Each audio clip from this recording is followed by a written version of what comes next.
So when I see the companies that have really been able to grow and scale, it's been those that have developed deep relationships with customers, that they have the ability to meet their needs and anticipate their needs, so they bring the right solutions to the table. To me, that's a differentiator. It's knowing their customer and being able to meet the right needs for their customers at the right time that they need it.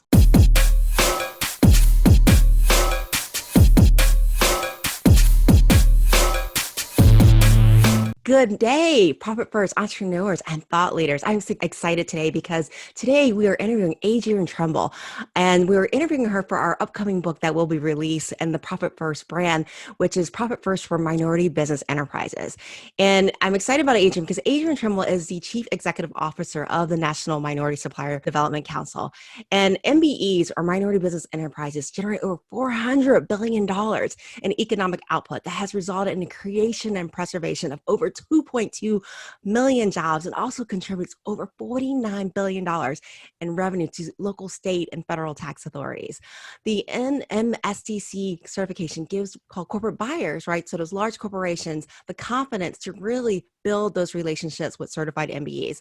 In addition, the NMSDC certification is one of the platinum standards in supplier diversity, which verifies the MBE stability as well as recognizes promising MBEs and helps many MBEs who are starting their career really begin to chart promising futures.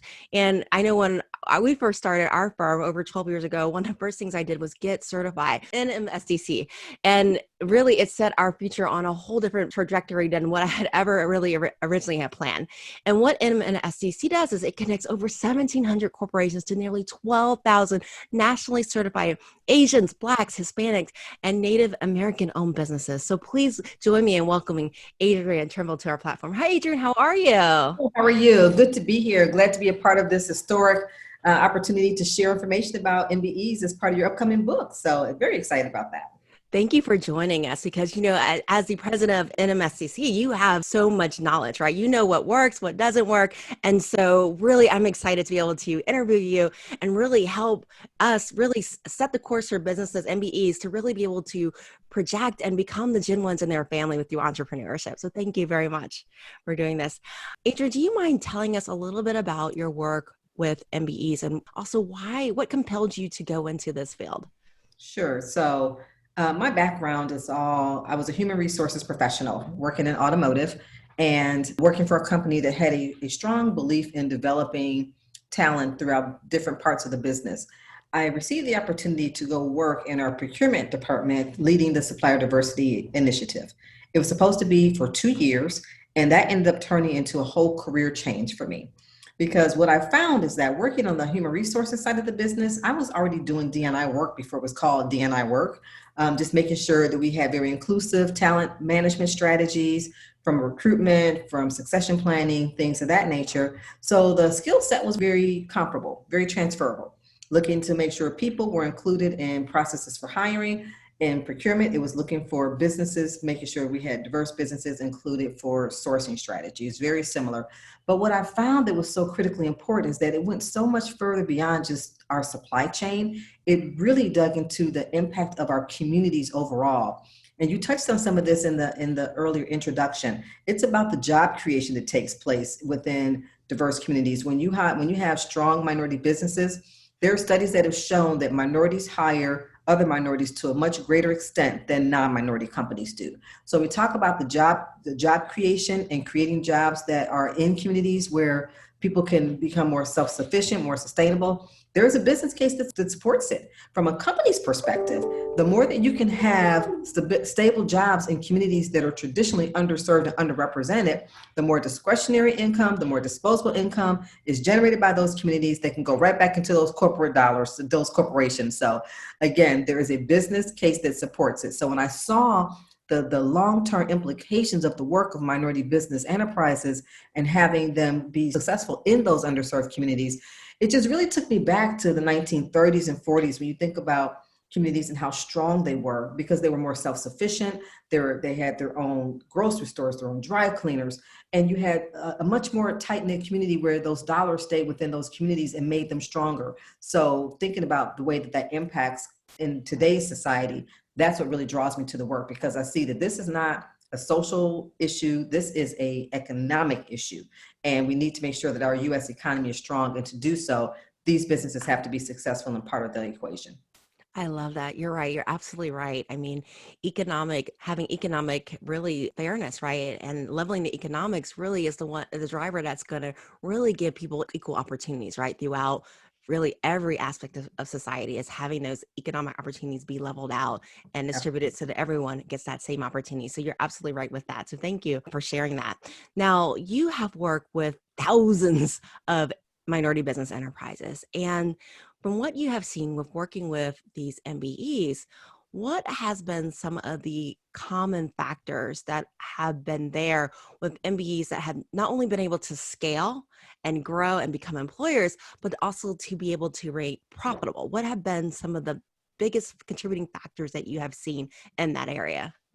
When I look at the businesses that have really grown to scale, the one thing that I say is the common denominator that I see is that they have true business champions inside those supply chains really helping them navigate corporate footprint to understand how they can grow, getting connected to the buyers and to the key decision makers within those organizations. You have to understand that when these businesses are trying to understand ways that they can provide business solutions, they have to know what those solutions are. They have to know what that company is looking for so they can bring the right solution to the table. Many times, if they don't have someone inside the company that's willing to mentor them or provide them just an understanding of that company's culture, their DNA, their sourcing strategies, what's important to them as a business, then they are not the best prepared to be able to provide that solution that's necessary. So when I see the companies that have really been able to grow and scale, it's been those that have developed deep relationships with customers, that they have the ability to meet their needs and anticipate their needs, so they bring the right solutions to the table. To me, that's a differentiator, is knowing their customer and being able to meet the right needs for their customers at the right time that they need it. I love that. And, being a minority business enterprise, and I'm sure a lot of minority business enterprises are Gen 1, right? These are businesses that are typically not inherited. They are, someone loved what they did, right? And they brought that gift to market. And so they don't have those relationships. They don't have the relationships with corporate America or to get those contracts. How do they break that barrier and really get to know that customer to understand their needs? Well, that's one of the things that NMSDC does best, is that we connect minority businesses to those corporate supply chain decision makers so that they can begin to develop those relationships. Let's face it, in any type of business, people do business with those people that they know, like, and trust. And that doesn't just happen overnight. So there has to be an ability for those individuals to get to know each other in informal settings. You take the case example of when folks are out playing golf together, they're in certain country clubs together. If you don't have minority entrepreneurs in those same circles, they're missing out on opportunities to learn some of that informal information that's going to be so critical for them to be successful in corporate America and their corporate supply chain needs. So when you think about how do you get that type of access, is working through organizations like NMSDC and our affiliate councils to have opportunities to meet the buyers, to meet the key decision makers, to meet the operational people that are looking for those types of business solutions.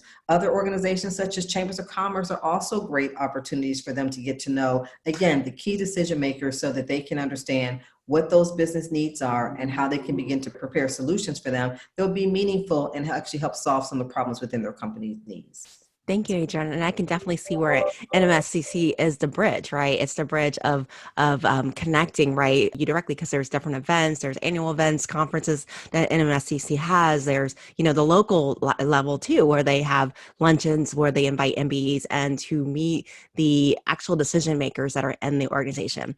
Now, one of the things that MBEs do struggle with is, I call it we're used to coming in the room and being the only one that looks like us, right? And you grew up in corporate America. You saw that. You were probably the only African American woman, right? That's in the room. That's around people that don't look like you. And I know as an MBE, sometimes we suffer from what we call imposter syndrome, right? That feel of the only people that look like me are the wait staff and the janitorial crew.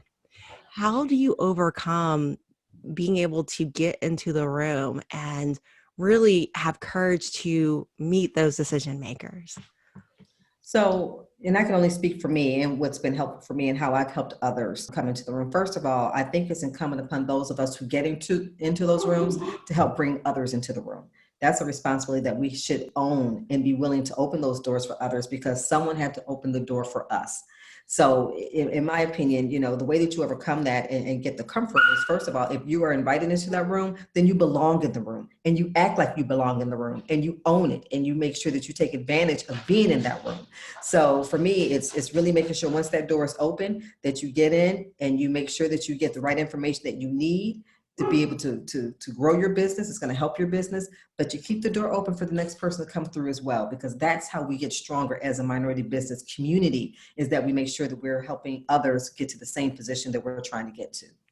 I love that. I love that. So each one reach one and own the room, own the room, own the room. You belong there if you're given that opportunity. I love that, Adrian. Thank you for sharing that. Now, one of the questions that I want to ask you, Adrian, is what advice would you leave rising MBEs with? And it can be personal, it can be business related. What would be the one piece of advice that you would leave a promising MBE with? So I think I alluded to some of this at the beginning of the conversation. It's so important for entrepreneurs to know their customers, to understand what business solutions they are looking for and what business problems they're trying to solve. Entrepreneurs really need to be in a position of providing business solutions, not just telling their overall capabilities or services and saying that this is something you can use. That's great. It's so important for them to really do their homework and understand what needs they have. The second piece of advice that I would give to those up and coming entrepreneurs, particularly the next generation, is to reach out and get a mentor. There are so many successful MBEs, particularly, that want to share their knowledge, their wisdom, their lessons learned with the next generation, so that they can have it just a little bit easier than maybe they had to have. So don't be afraid to reach out and ask some of those folks. If you see someone that's had success with a customer that you're targeting, ask them what worked, ask them what lessons that they could share with you, so that you too can be able to achieve those levels of success. So don't be afraid to make the ask and to get that type of information. And I'm sorry, I do have one third piece of advice I would give them as well.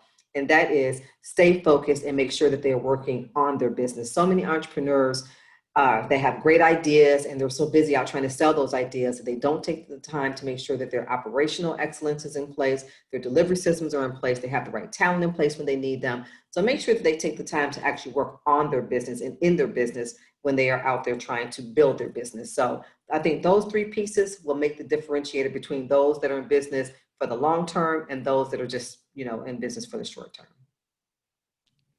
I love that. That is some great piece of advice. So many of us, we start businesses because we love what we do, right? Right. And the worst thing that we can do is come in with noise, right? Because we're not meeting a need that's there. We're not filling the gap. And you're absolutely right. It's able to know your customers, know what they need, know what the gap is. And then if you are a fit for the gap, then to target that and offer your services to that prospect. Thank you so much. Absolutely. And then the mentoring, I mean, I can attest to the mentoring at NMSDC.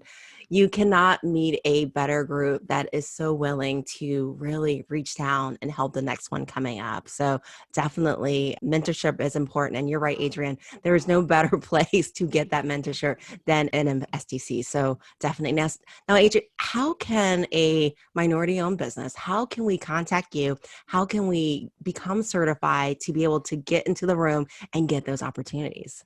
Absolutely. So to connect with NMSDC, we are a national network with 23 affiliate councils. So as a business entrepreneur, you want to connect with the council that's located within your geographical area. You can find out where those organizations are by going to our website at nmsdc.org.